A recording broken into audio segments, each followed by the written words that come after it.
Good evening, everyone. As we begin this meeting, I'll ask everyone to please silence cell phones and other electronic devices and remind council that our procedure bylaw prescribes the use of electronics during meetings. It is 6:31 p.m.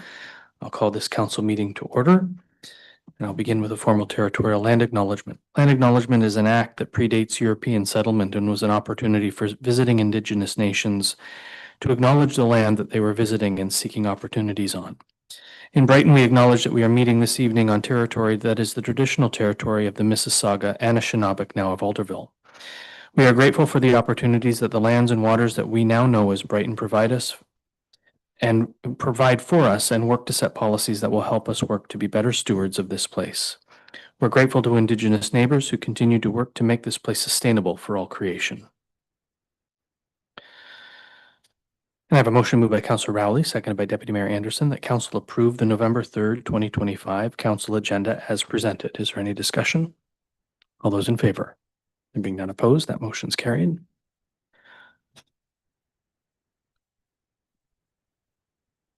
Members of Council have any declarations of pecuniary interest, and if so, please state the general nature thereof. There are none noted. Are there any announcements this evening? Councillor Rowley. Thank you, Mayor. So a couple of things that I attended over October.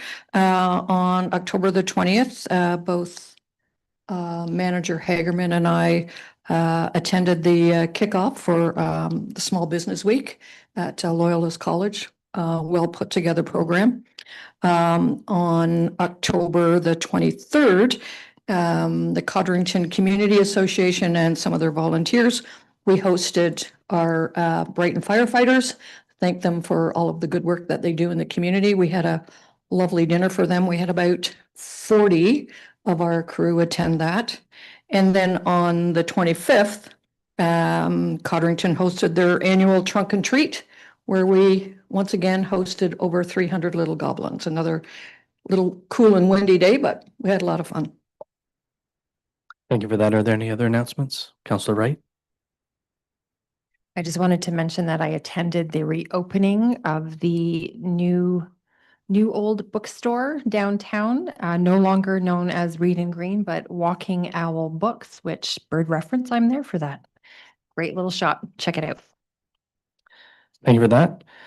I will note that next week, the council planning meeting will be postponed to November 26th. This is to accommodate the cadets who host the Candlelight Vigil in Memorial Park on the night before Remembrance Day. So November 10th in Memorial Park, the annual Candlelight Vigil will happen. I had the privilege to be the announcer at the NHL alumni game, which was a game versus the Belleville Police Association yesterday at the CAA Arena in Belleville. This was in support of Special Olympics. It was a fun time. I know Councillor Wright and her family were present in the arena, and a number of Brighton Bolts were there as well, enjoying their time.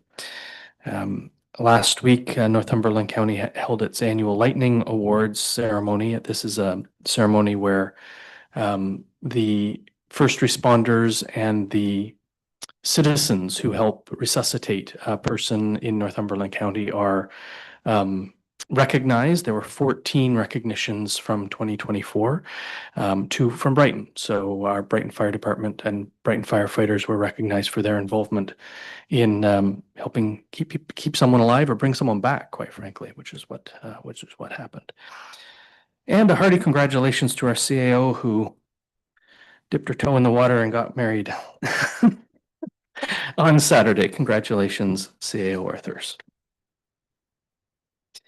Move on to the adoption of the minutes with a motion moved by Councillor Wheeldon, seconded by Councillor McCausland, that Council receive the October 6, 2025 Council meeting minutes as presented. Is there any discussion? All those in favor? There being none opposed, that motion's carried. And a motion moved by Councillor Rowley, seconded by Councillor Wright, that Council receive the October 14th, 2025 Council planning meeting minutes as presented. Is there any discussion? All those in favor? There being none opposed, that motion's carried.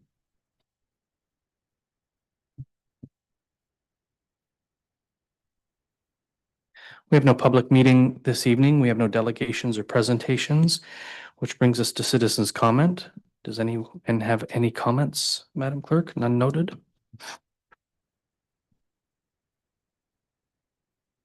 That takes us to staff reports. First report is from our Economic Development Communications team. It's the municipal logo selection, final concept review, and council decision. Manager Hagerman, we've read your report. Do you have anything to add or highlight? Through you, the mayor, nothing too major. I think the report and the slide deck tell a good chunk of the story as to where we're at now. All I want to do is go ahead and thank our subcommittee, which consisted of Laura Connect, Wayne Jefferson, Morgan Scott, Caroline Birch, and our CIO, Alana Arthurs. And I just want to thank our consulting firm, the Blondes who are with us on Zoom at the moment, Julie and Nicole, for all the work they've done to get us to this point through the consultation and now into actual logo concepts. So just want to get that out of the way. And we've got Julie and Nicole with us tonight. If there are any technical questions about the graphic design portion, or if there's any kind of project management questions, I'm fully happy to take those.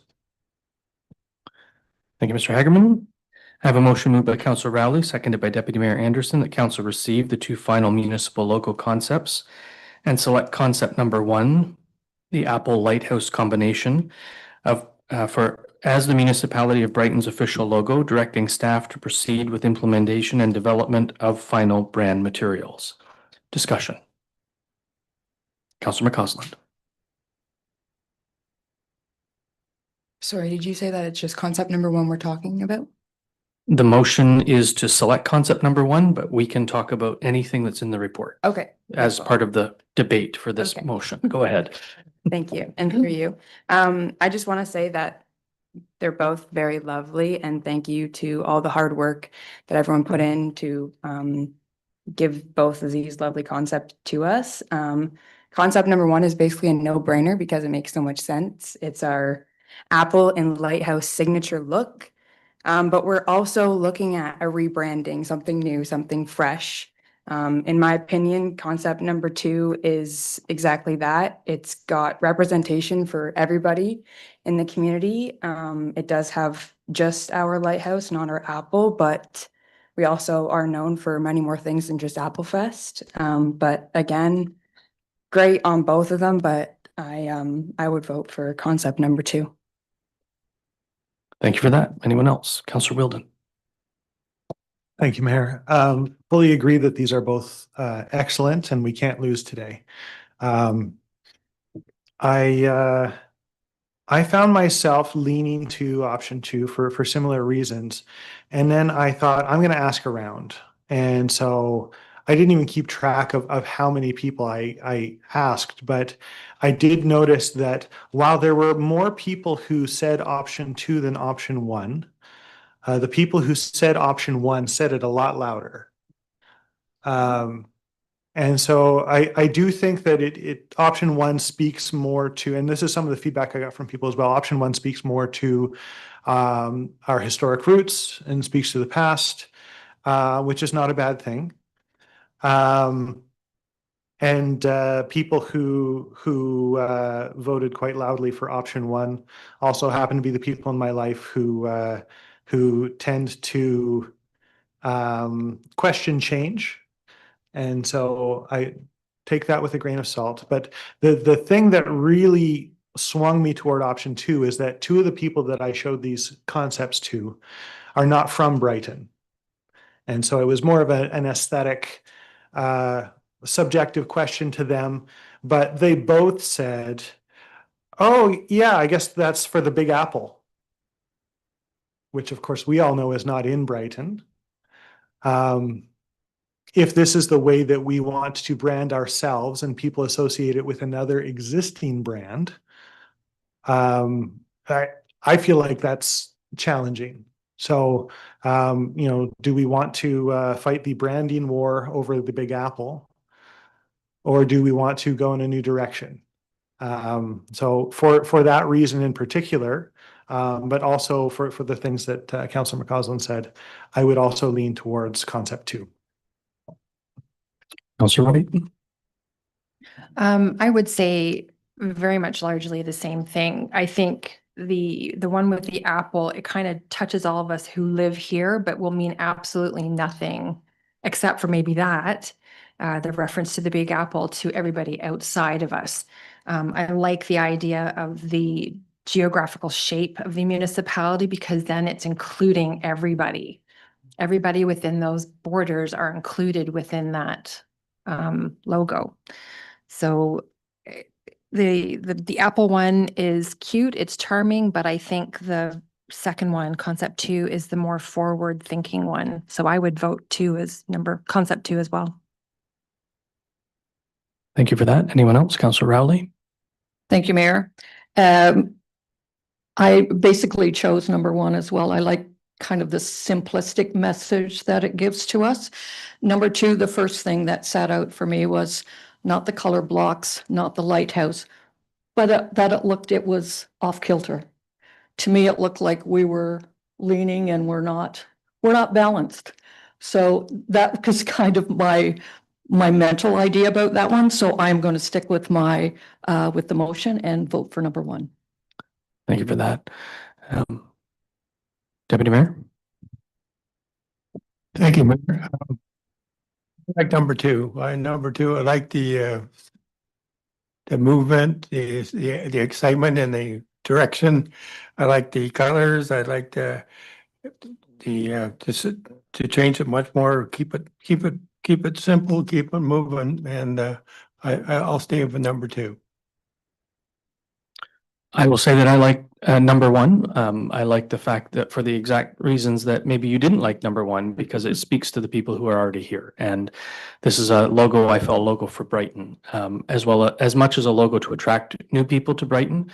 I think the apple represents the folks who are here and our roots, and the lighthouse represents the folks we want to join us eventually. So that's why I also like number 1 in the apple lighthouse combination. But I will read the motion again. We can vote on it and make a decision. If we need to make another decision, we will. Some question? You may. I think many of us were copied on an email earlier this week from one of our citizens. And this might be a technical question as far as option 2, how does it roll out, print out? I don't understand all of those technical ideas as to how that works. I don't know if I'm looking at Manager Hagerman. I don't know that he got the email, obviously. I think it was just sent to some councillors.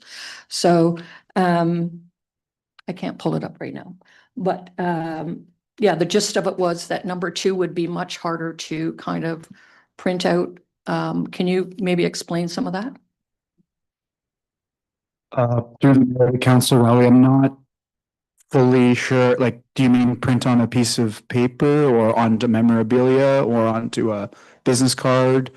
As you can, like, I have the slide deck printed in front of me, and there's no complications there. There's some examples in the package of how it would look on things like business cards, tote bags, hats, sweaters.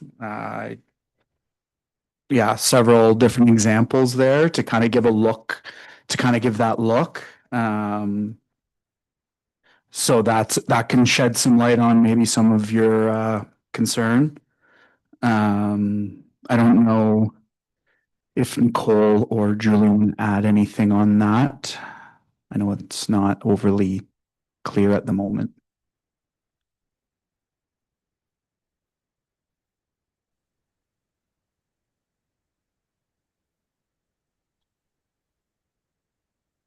I'm not sure if either Nicole or Julie are trying to chime in, but if you are, we can't hear you. Hello. There she is. Hi. Logo 2 is no harder to print than option 1. The main difference between option 1 and option 2 is that option 1 is a 3-color logo. where option 2 is like a 5-color logo. But in today's digital era, pretty much everything prints CMYK.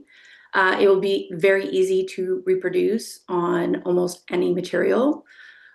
We have provided concepts with a full color logo, a 1-color logo in black, and a 1-color logo in white.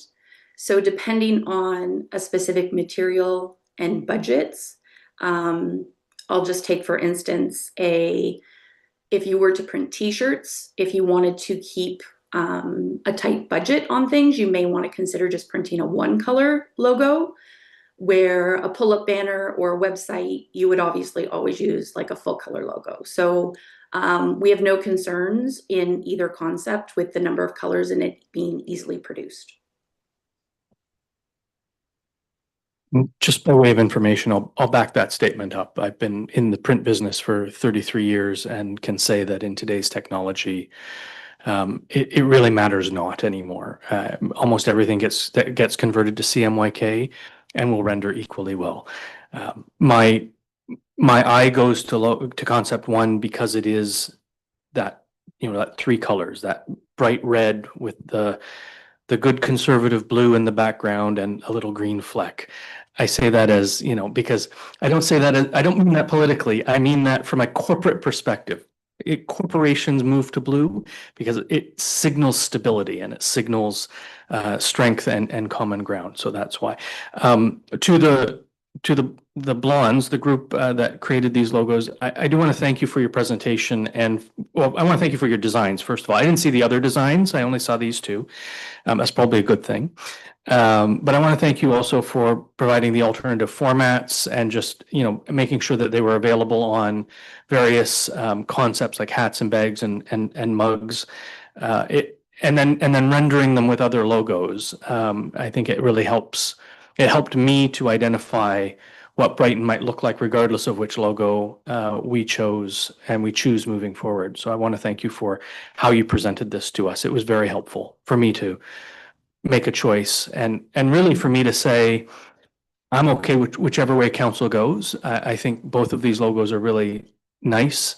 I will say that with concept 2 and the shape of the municipality in the background, and this is just me talking now, I dislike logos that you have to explain. It should be obvious to me. So that's not one of those obvious concepts, but I get why it's there. So thank you for your work on these. Members of council, any other discussion before I read the motion again? It's moved by Councillor Rowley, seconded by Deputy Mayor Anderson, that council receive the 2 final municipal logo concepts and select concept number 1, Apple Lighthouse combination, as the municipality of Brighton's official logo, directing staff to proceed with implementation and development of final brand materials. We have a recorded vote. You may. Councillor Rowley has requested a recorded vote, Madam Clerk.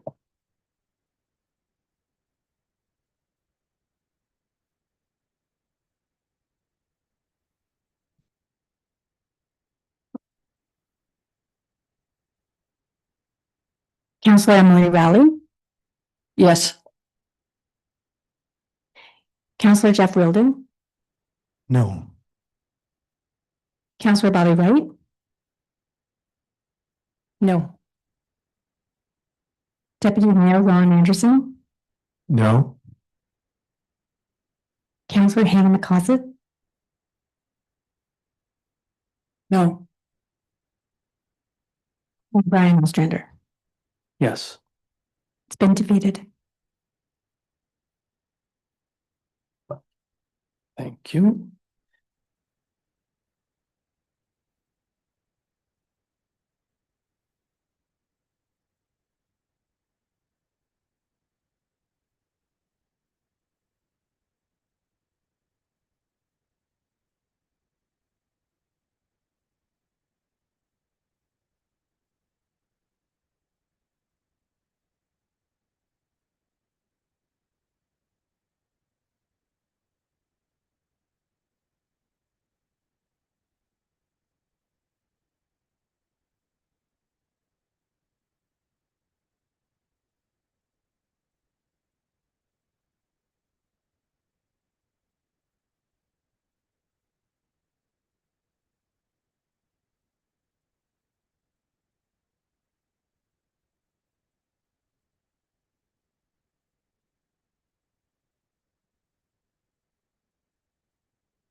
So I will need a motion that council receive the staff report and select option 2, lighthouse and municipal background, as the municipality of Brighton's official logo and direct staff to proceed with implementation.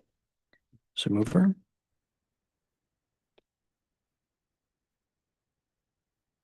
It's moved by Councillor McCausland, seconded by Councillor Wright. Is there any further discussion on the motion? Can I have another recorded vote, please? A recorded vote? You may have a recorded vote. You may indeed. Before I ask, is there any further discussion, though? Madam Clerk, a recorded vote has been requested by Councillor Rowley.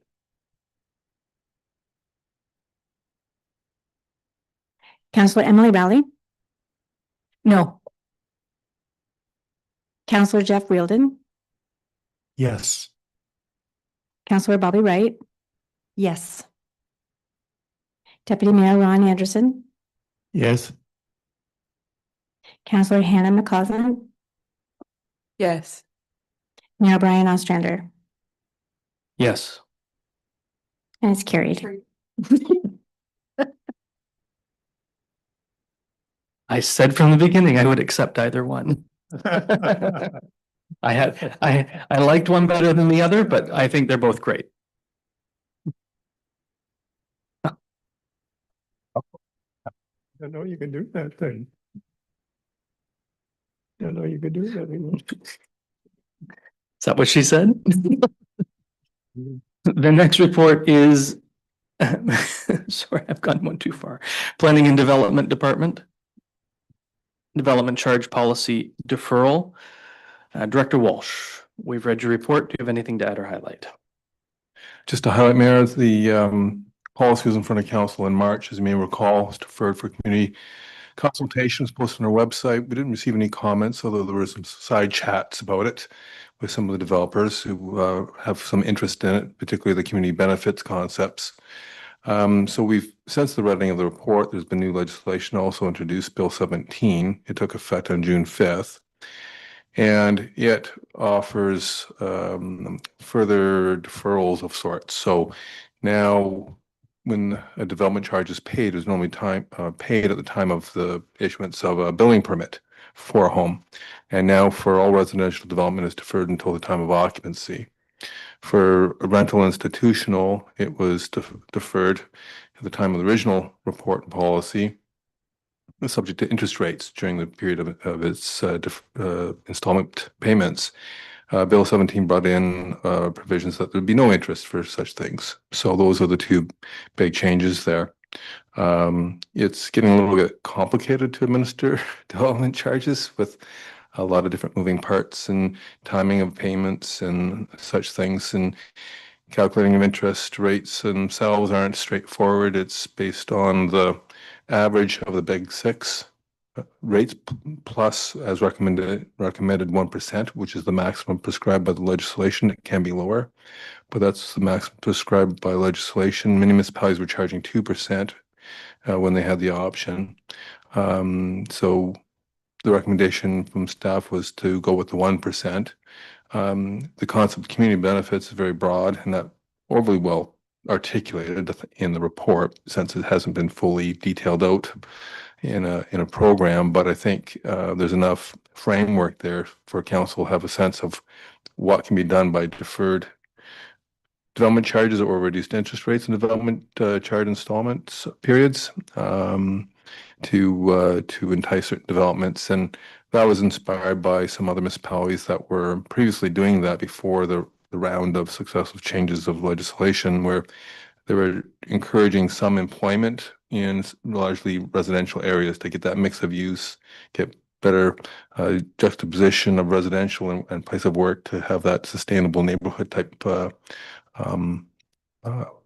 development arrangement. So they were encouraging local commercial office space, et cetera, in some of the residential areas using the DC deferral tool.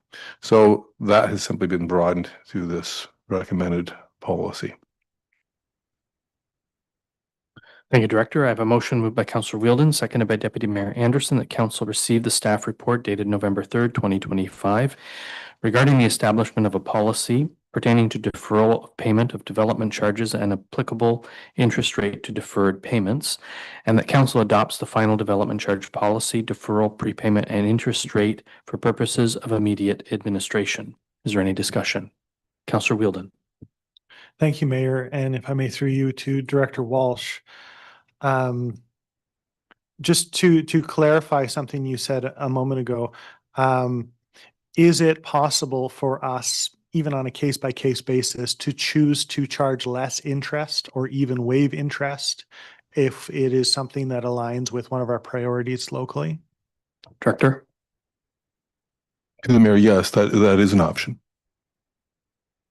Thank you for that. Councillor Rowley. Thank you, Mayor. Also to the director, I think I heard you say at the beginning of the conversation that you have spoken with builders and developers, and they're on pretty well supportive of this, of how we're doing this. Director? To the mayor, yes, they like the idea of being DCs being deferred until time of occupancy because that's when the sale has occurred. And secondly, there's some rational basis for it for the municipality in doing it at that time, because that's essentially when occupancy occurs, that's essentially when services are also demanded. So our costs are more prominent at that point in time operationally. Mind you, on terms of capital costs, it's been already invested to, for example, a wastewater treatment plant.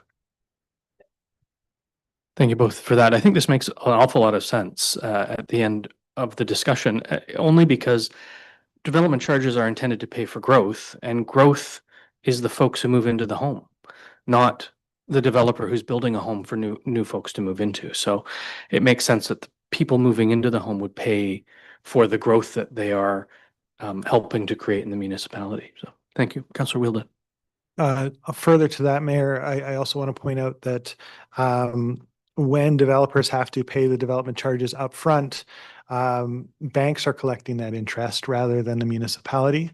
And we can get away with charging less interest for things that are in the community's interest. And so we have a chance to control that lever and maybe make it more affordable. And at the same time, there's just no reason that money should be going to the banks instead of to the residents of Brighton. Thank you for that. It also keeps capital in the marketplace, which allows developers to build more and theoretically faster if they wanted to do that, rather than providing upfront money to the municipality or, as you say, to the banks that are capitalizing on it at the end of the day. Anything else from members of council? All those in favor? Being none opposed, that motion's carried.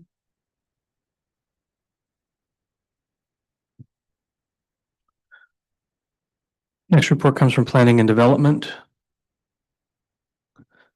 That's a report with regard to a bylaw to assume lands for public highway 619 Lakeshore Road. Director Walsh, this was prepared by Planner Britnell. Do you have anything to add or highlight? Nothing further to add, just to highlight these bylaws are required to distinguish between lands that are simply owned by the municipality versus lands that are actually forming part of the highway system. These bylaws had to be done more rigorously prior to some recent amendments to the Municipal Act. Now it's kind of defaulted that it's recognized as part of the highway system. And for that reason, I guess we're not hearing as much from lawyers these days if something gets registered without the benefit of a bylaw as well. But in terms of good housekeeping, it's always good to have these. Thank you, Director. I have a motion moved by Councillor Rowley, seconded by Deputy Mayor Anderson, that Council receive the staff report dated November 3rd, 2025, regarding an encroachment agreement that would assume lands for public highway purposes, namely road widening and a daylighting triangle at the corner of Lakeshore Road and Rabbit Run Road, Brighton. And the council enact a bylaw to assume the lands described as parts 3, 4, 5, 6, and 7 on reference plan 39R 15065, conveyed to the municipality as a condition of consent applications as part of the public highways known as Lakeshore Road and Rabbit Run. Is there any discussion from members of council? All those in favor? There being none opposed, that motion is carried.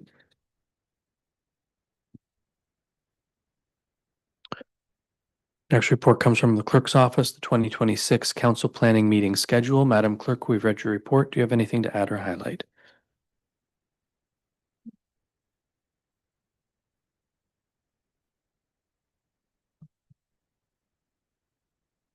Thank you. Nothing at this time, Mayor. Thank you for that. I have a motion moved by Councillor Wheeldon, seconded by Councillor McCausland. The council received this report for information and approved the attached 2026 council and planning meeting schedule as presented. Is there any discussion? Those in favor? There being none opposed, that motion is carried.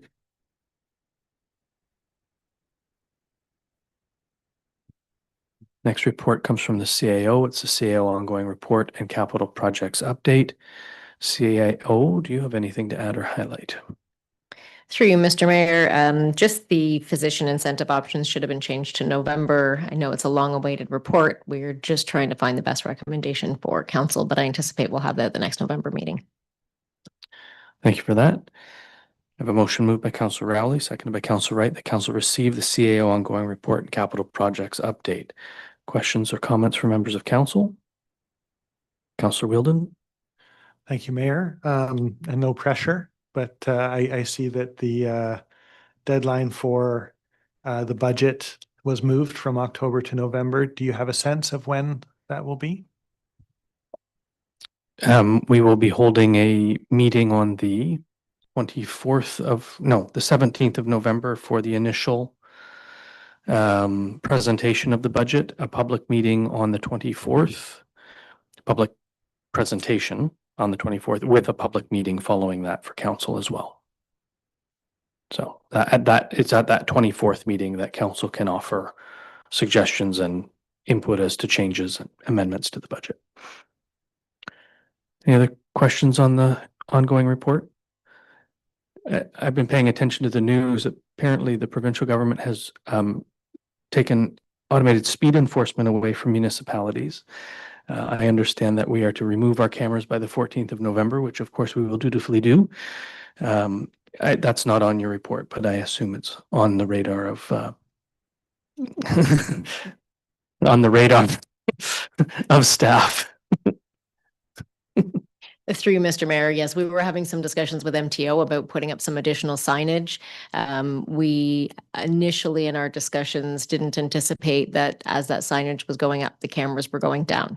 But we did receive confirmation, I think on Thursday of last week, that that was the expectation and that the legislation was being passed. So the cameras will be down.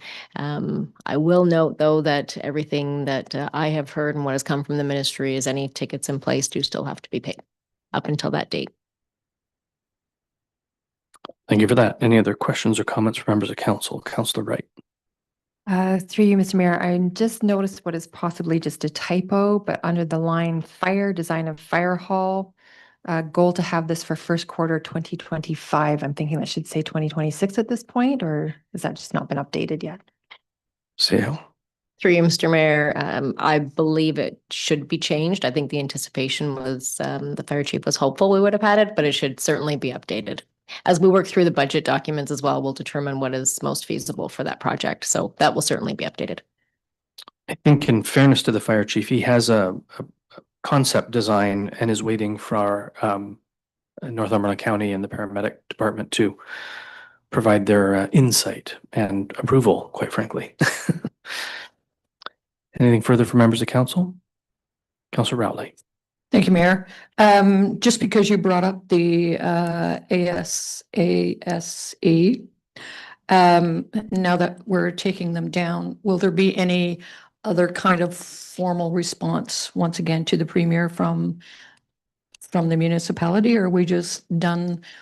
Because obviously our initial letter was probably fallen on deaf ears now, but I'm wondering if we still have time to kind of send something to the Premier again to slap him up, said he made a mistake. This mayor will not be sending another letter. I've sent the one. It was, I did, as well as a number of other mayors and municipalities with automated speed enforcement. A few mayors took them down well in advance, not very many. Most kept them up and rallied against taking them down. So as far as I'm concerned at this stage, we fought the good fight. The province has made its decision. We are required to obey that decision, and we will. Councillor Wheeldon. I do think it's worth suggesting that we continue to track speeds through that area to see if the trend reverses. Not that I want to prove that we should be fining people. In general, fines are not a great deterrent strategy, but in this case, as your letter showed, they worked very quickly. I am excited to hear the report at the next meeting to show just how much they worked. Because I know when you wrote your letter, there was still fairly early days. I'm sure that it continued to go down. And I would be very curious to see maybe with Black Hat data, if they will go up again.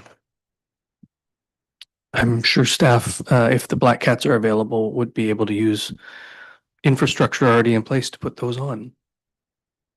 Councillor McCausland. I don't know if we know the answer to this question, but you said that you have to pay the tickets up until the 14th. Sale. Through you, Mr. Mayor to Councillor McCausland, any tickets issued up until the deadline of the 14th are still required to be paid. So they will have the timeline, I believe it's 30 days from the time that the ticket is issued, which could essentially, be a day or two after. But any infraction that was incurred prior to the 14th is still required to be paid. Do we know what happens if they don't pay? So they have 30 days and we have been a little bit lenient on that, especially with the postal strike and whatnot.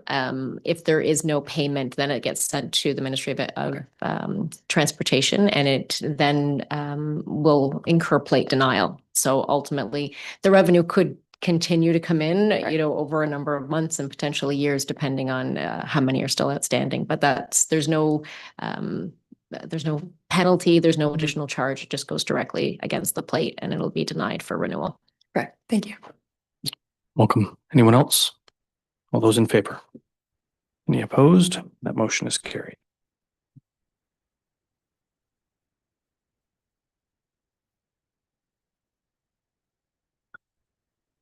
There are no notices of motions or motions listed. There's nothing listed under unfinished business, which brings us to bylaws.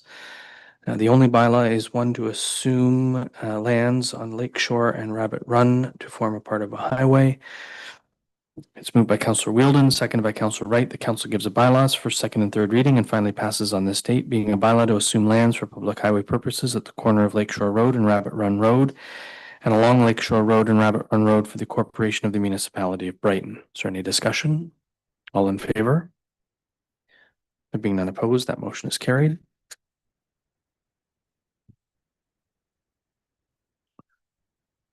We move into reports and minutes of advisory committees of council and review teams. The first comes from the Rural Advisory Committee meeting of October 9th.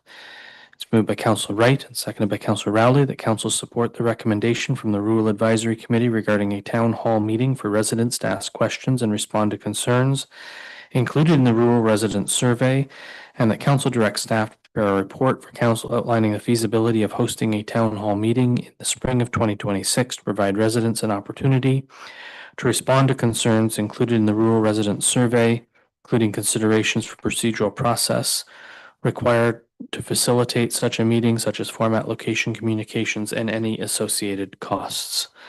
Is there any discussion? All in favor? Being none opposed, that motion is carried.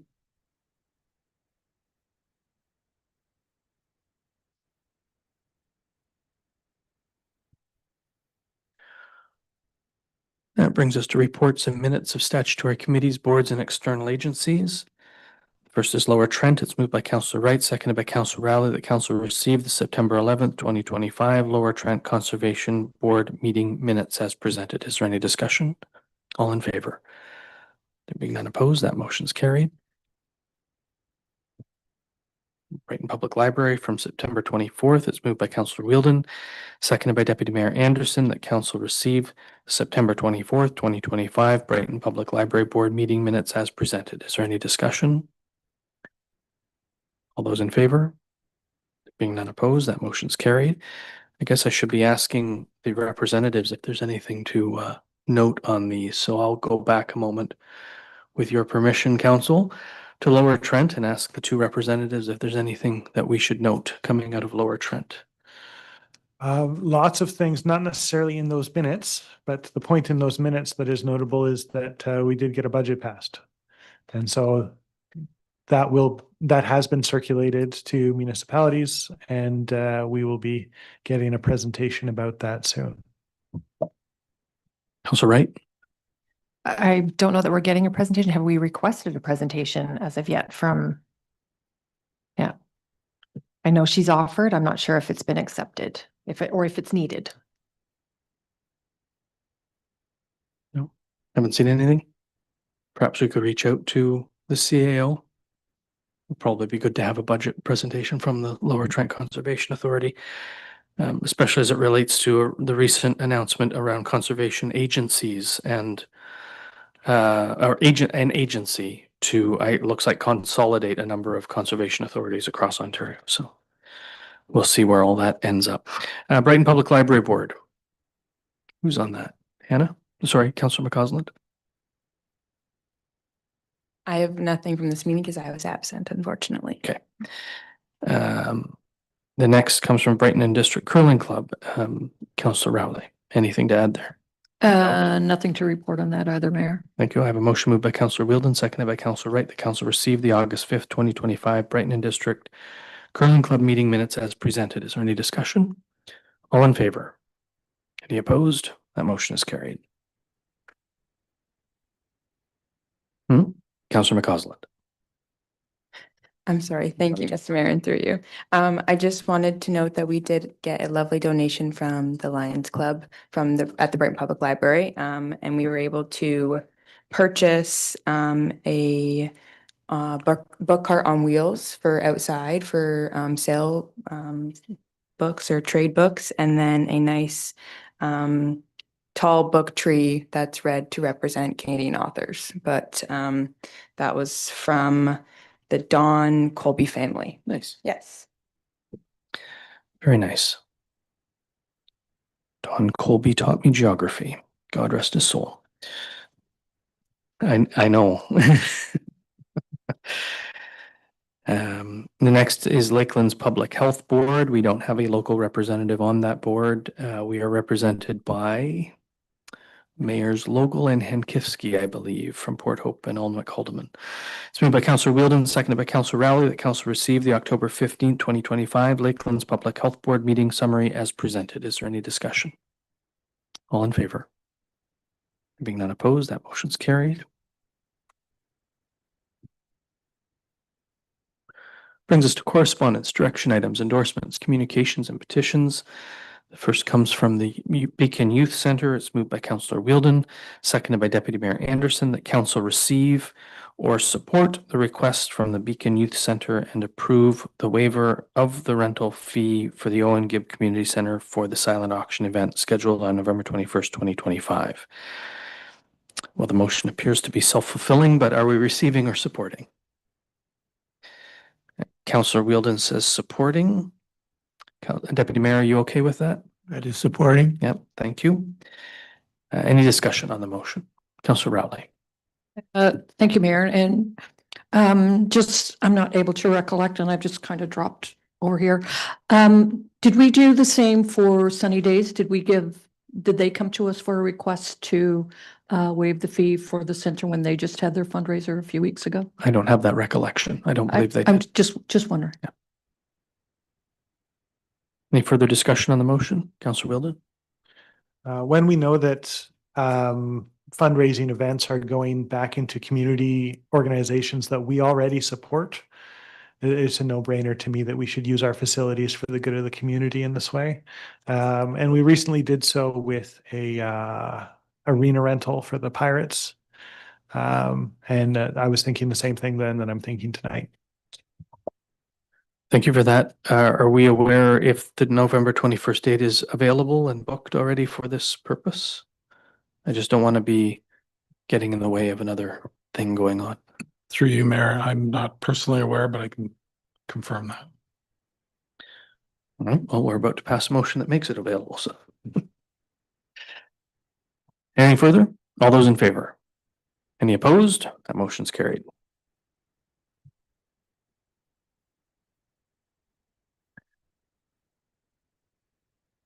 The next comes from Cornerstone Family Violence Prevention Center. It's moved by Councillor Wright, seconded by Councillor Rowley. Whereas Cornerstone Family Violence Prevention Center has requested that council proclaim November 25th as International Day for the Elimination of Violence Against Women. And whereas this day serves to raise awareness of gender-based violence and femicide and to honor survivors and victims. And whereas Cornerstone has also requested that the Wrapped in Courage flag be raised on November 1st or within the month of November as a symbol of our community's commitment to support survivors and address the rising rates of gender-based violence. And whereas the municipality of Brighton recognizes the importance of standing in solidarity with survivors and supporting efforts to eliminate violence against women, now therefore be it resolved that council hereby proclaims November 25th as the International Day for the Elimination of Violence Against Women and approves the raising of the Wrapped in Courage flag at municipal offices on November 1st or another day within November in recognition of this important cause. Is there any discussion? All in favor? Being none opposed, that motion is carried.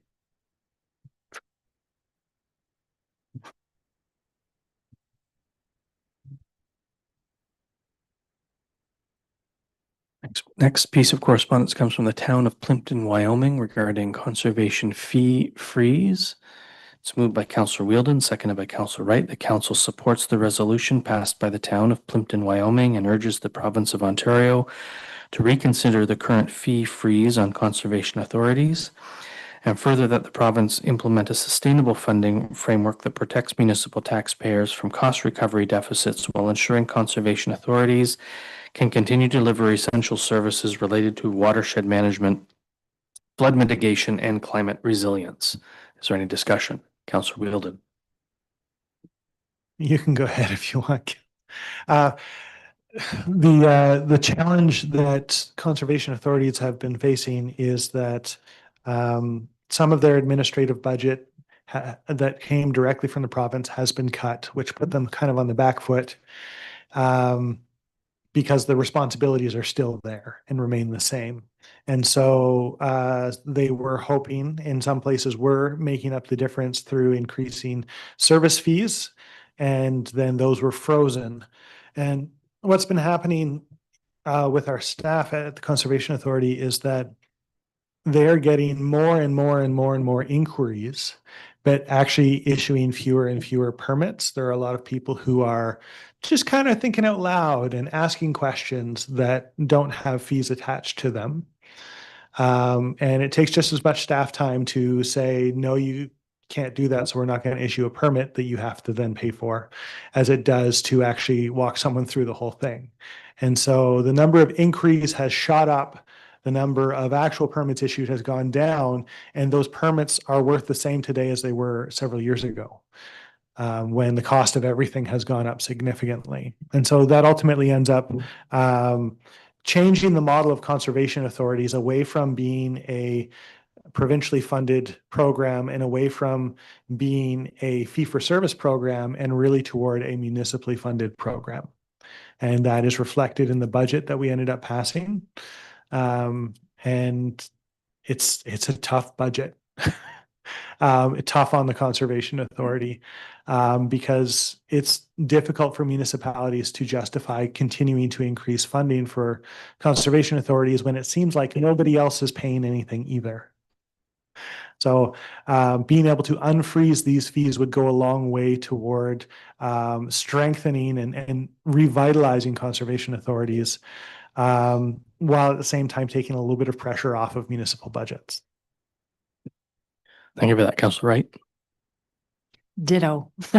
It's going through the budget process, learning what I've learned over the last few years being on the Lower Trent Conservation Board, knowing that fees were frozen and the yearly stipend from the province was cut in half 2019, I think it was. So, and doing all the things on way less.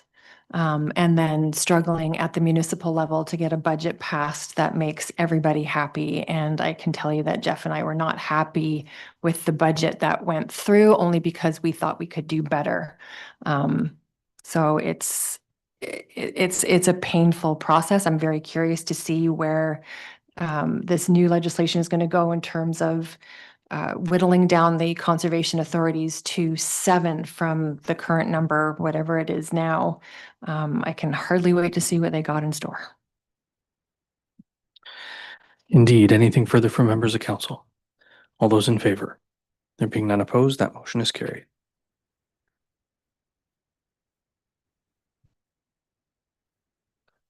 Next comes from the City of Brampton with regard to automated speed enforcement. It's moved by Councillor Rowley, seconded by Deputy Mayor Anderson. The Council of the Municipality of Brighton supports the resolution passed by the City of Brampton and reiterates its opposition to the province's proposed ban on automated speed enforcement. Is there any discussion? Can we move the word proposed? You okay with that, Councillor Rowley? Deputy Mayor?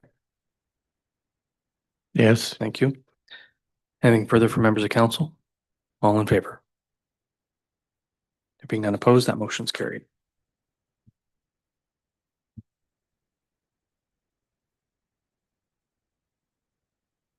Next comes from the Canadian Union of Postal Workers. Request for support is moved by Councillor Wheeldon, seconded by Councillor McCausland, that council support the request from the Canadian Union of Postal Workers regarding the Canada Post mandate review, and the staff be directed to prepare a draft resolution for council's consideration at a future meeting based on the sample resolution provided by CUP W. Is there any discussion? Councillor Wheeldon? Thank you, Mayor. This is certainly a thorny issue, and an issue that frankly is beyond our jurisdiction, but nonetheless, the post office is at the center of our town. It is an institution that is central to so many things in just our daily life. It's where we run into people. It's where we go after we come from a shop. It's right next to our park. It's the people that we see all the time. I'm doing my best to learn everybody's name there. And I've seen them far too many times out on picket lines in the last couple of years. And I honk for them because I don't feel that they've been treated well through those negotiation processes. It is a shame that as the world changes and technologies change, that institution hasn't been able to move as quickly. And I do think that there are big changes needed at post offices. But one of the benefits of being a public corporation is that we are not slaves to the bottom line in the same way. We don't have to treat people as expendable in the same way. And we have the opportunity for public engagement and public hearings and being able to work through problems together in a way that a private corporation just wouldn't. So I absolutely support the union in this regard and think that we should advocate for having, frankly, some say in the future of this institution that is at the very center of our town. Thank you for that. Anyone else? All those in favor? Being none opposed, that motion's carried. Brings us to FYI correspondence. The first is with regard to 2026 Rural Ontario Municipal Association Conference. It's moved by Councillor Rowley, seconded by Deputy Mayor Anderson, that council receive the information regarding the 2026 Rural Ontario Municipal Association delegation request deadline for submission Tuesday, November 18th. Is there any discussion? CAO, the municipality, in conjunction with our neighboring municipalities, will be requesting a delegation. Would you like to speak into the microphone about what that's going to look like? Sure. Thank you, Mr. Mayor. We did have a meeting today just with regards to the expansion on the 401. So there are a number of bridges that are set up for reconstruction and replacement and repair. Although the expansion to the lanes where we narrow from 3 lanes to 2 is not anticipated for 10 years. So as we're seeing the increase in traffic and the increase in development in these communities, we are going to prepare a delegation for those members attending from those communities for council members to be able to hopefully meet with the Ministry of Transportation and see if we can't get that date moved up as we're seeing those increases and just the safety provisions there as well with some of the accidents that we're seeing and the risk to our emergency services. So we'll put that information together and then we'll determine who's in attendance to make sure that we have an appropriate list to go forward. Thank you for that. This primarily came out of the Police Services Board meeting last month where MPP Pecuniary joined us and was reasonably supportive of this concept of asking for a escalated timeline on the expansion of 401 to 6 lanes, both from an economic development driver point of view as well as a safety perspective. I thought it would be a good idea to advocate for this in order to help alleviate our emergency detour routes. Because during a 401 closure, 2 lanes gets closed fairly quickly, but a 3rd lane would then allow the 401 to stay open and lighten the load on local traffic during those closures. So it's not a great solution to the problem, but it's a solution to the problem that we know exists today in our downtowns. Go ahead, Councillor Wheeldon. Thank you, Mayor. That was going to be my question. I know in my first time at Roma, we had a delegation asking for funding for EDR.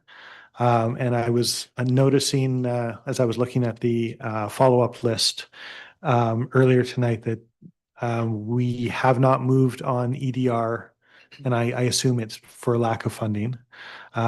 Is there still a plan for asking to have Telephone Road become the EDR and upgrading it to that effect? Following the delegation, that last delegation at Roma, seeking funds and cooperation with the province to move the EDR to north of the 401, staff at the county and maybe locally had a conference call with staff at MTO, which was curt and short. I think I'm describing that fairly well, suggesting that while the minister looked and sounded positive, the provincial staff were not. So it was shut down fairly quickly. We haven't revisited it because we didn't feel that we would have the political will at Queen's Park to help us out. So this is sort of Plan B for what it's worth. Anything further on the motion? All in favor? Any opposed? That motion is carried.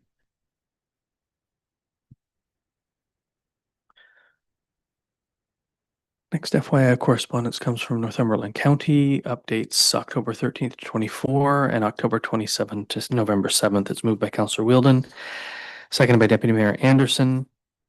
The council received the updates from Northumberland County October 13th to November 7th, 2025 as information. Is there any discussion?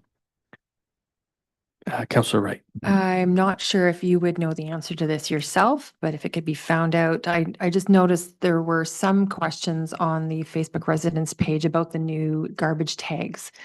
Because I think there's been a practice of using half of a tag if you're only putting a very small bag of garbage out. Will that be able to continue with these, or are they designed to not be cut? No, you can continue with them. Okay. I haven't actually seen one of the new tags. I don't know what they're made of. The intent, of course, is to cut these tags lengthwise, and some people cut them Half. in half Yeah. the other way, which then the serial number goes away, but the color, anyway, it shouldn't matter. Okay. They should be able to still cut lengthwise and be used. Half should be able to be used. Okay, That program has not gone away. Great. Thank you. You're welcome. Anything further? Councillor Rowley?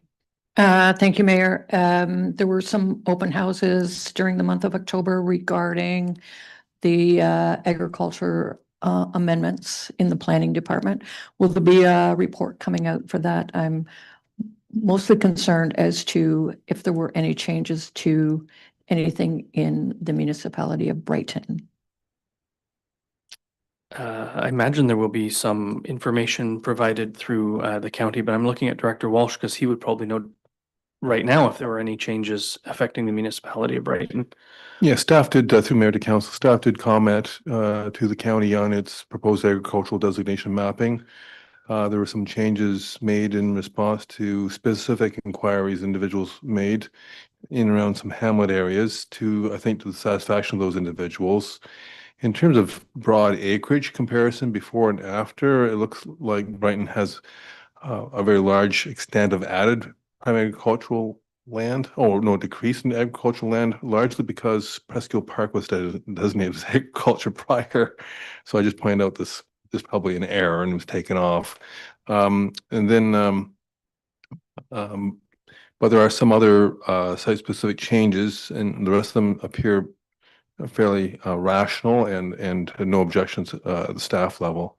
They made the changes that we had requested, and largely out of response to the needs of individual owners. Let us not forget there was a farm in Presqu'île for the longest time, the Atkinson Farm, where calf pasture is now. Not surprisingly, it's called calf pasture for a reason. Councillor Wield. Thank you, Mayor. There is a note in the second update about the special meeting of County Council regarding the warming center considerations. And I wonder if anyone is listening who might be curious about what's going to happen with that, if you could remind us of the outcome of that meeting.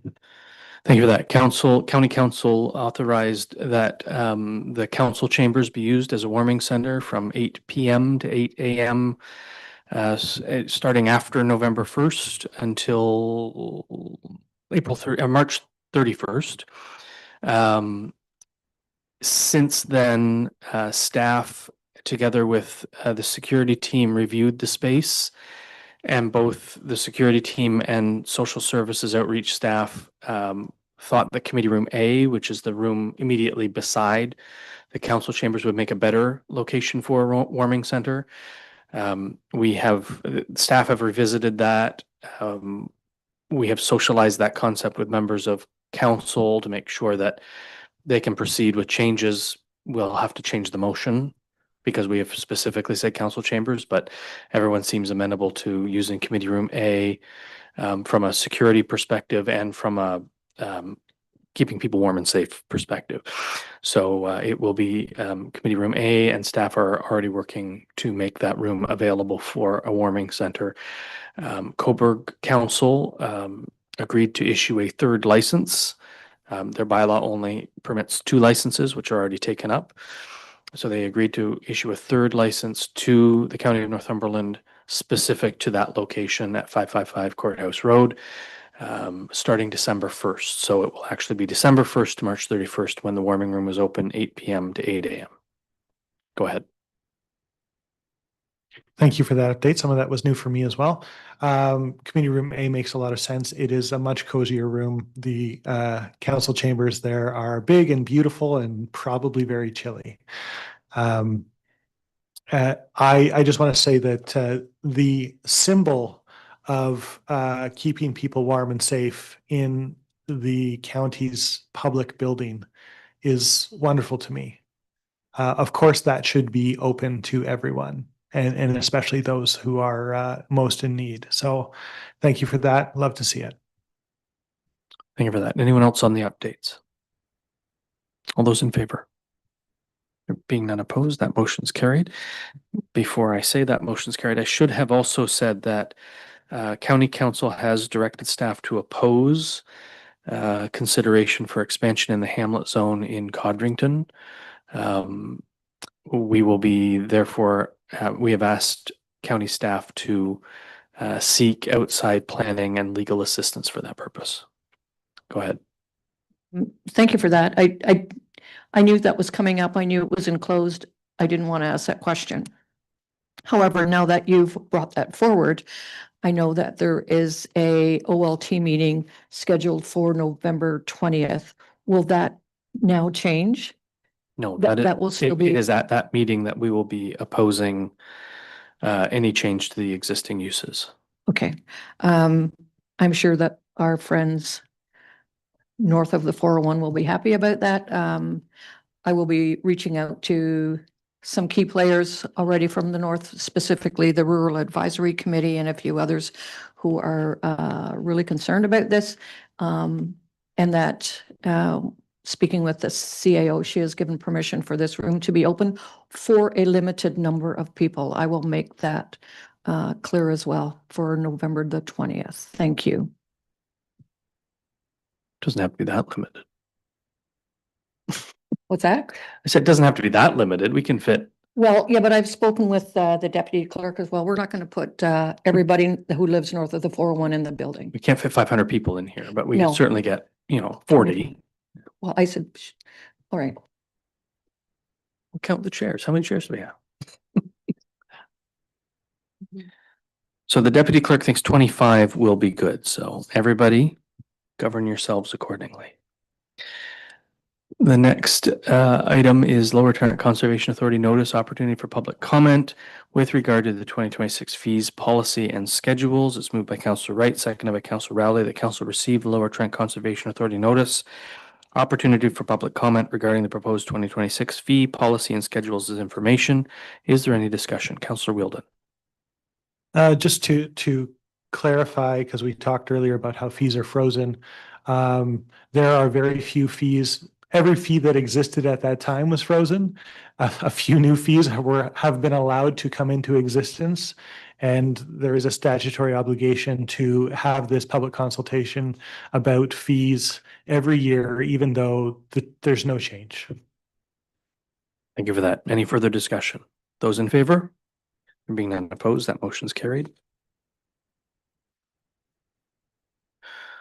The next is letters supporting Brighton's resolution with regard to electoral reform. It's moved by Councillor Wheeldon, seconded by Councillor Rowley, that Council receive letters of support from municipalities listed below regarding Brighton's resolution calling for electoral reform and adopting proportional representation from the Township of St. Joseph, the Township of Harley, the City of Stratford, and the Town of Aurora. Is there any discussion? Councillor Wheeldon. Thank you, Mayor. And through you, I just want to thank all of those other councils for supporting this concept. I know there are many more who support it in principle, but may or may not have passed the resolution in support of it. I do know that this idea of municipalities advocating for changes at other levels can sometimes be a little bit challenging for some folks, but the reality is that the tenor and tone of politics trickles down to the municipal level. And so I do know that this idea of advocating for electoral reform and just a more sensible and respectful politics is taking off. And so I expect we'll see and hear more of this from other municipalities in the future. Thank you for that. Anyone else? Those in favor? There being none opposed, that motion's carried. And the next piece of FYI correspondence comes from the Three Islands Regional Fire Rescue. It's moved by Councillor Rowley, seconded by Deputy Mayor Anderson, that Council received the correspondence from Three Islands Regional Fire Rescue. Letter of thank you for donation of life-saving equipment. Is there any discussion? I will note that in thanks, the good people of the Three Islands region, the town of Triton, have sent us their history book, 1836 to 2002.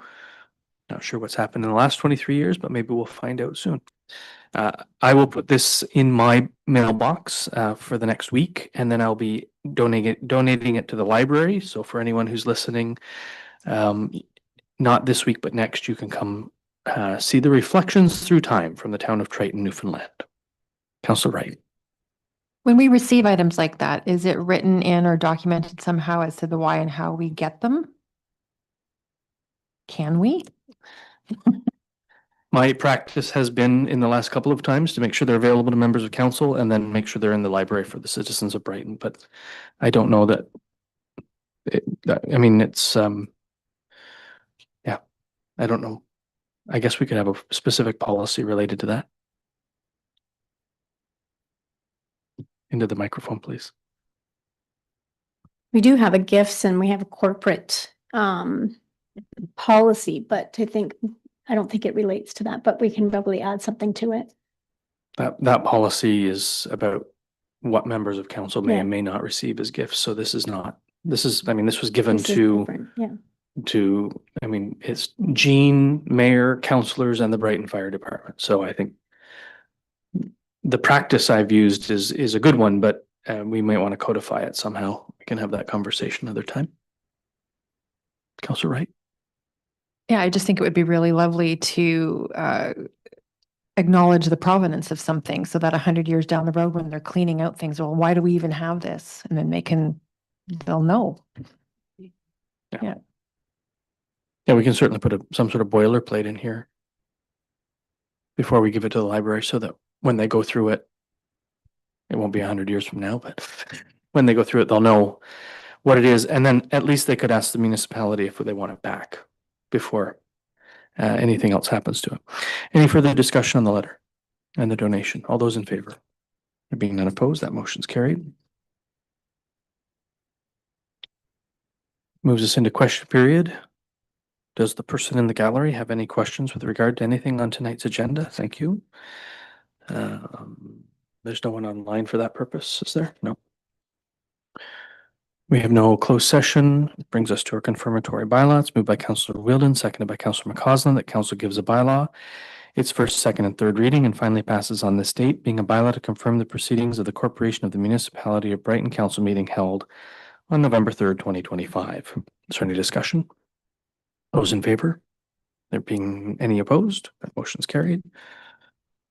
And a motion moved by Councillor Rowley, seconded by Deputy Mayor Anderson, that the November 3rd council meeting adjourn at 7:42 p.m. Is there any discussion? All in favor? Any opposed? That motion's carried. As we leave this place, may our actions reflect the principles of peace and democracy that have come to define Canada, and may God save the King. Good night, everybody.